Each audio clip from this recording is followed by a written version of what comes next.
যারা 5 ওয়াক্তের নামাজি হবে আল্লাহ মৃত্যুকাল পর্যন্ত তাদের রুজিতে কোনোদিন কমি দিবেন না। এটা রাসূলের হাদিস, জোরে বলুন সুবহানাল্লাহ।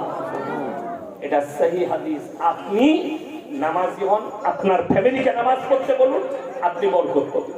আপনার ফ্যামিলিতে বরকত পাবেন, আপনার কারবারে বরকত পাবেন। আমার ভাই, বেঈমান কাফেররা উঠে পড়ে লেগেছে আপনার ঈমানকে ধ্বংস করার জন্য ঠান্ডা মাথায়। ভারতের সুপ্রিম কোর্ট রায় দিয়ে ফেলিয়েছে। কিসের রায় দিয়েছে? একটা মারাত্মক রায় দিয়েছে, সেটা হচ্ছে সমকামী লিগেল ভারতে।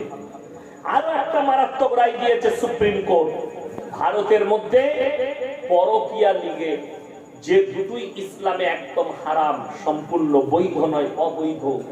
আপনার আমার সন্তান, বিশেষ করে যারা স্কুল কলেজ পড়ুয়া, তারা এই পাপেতে লিপ্ত হয়ে যায়।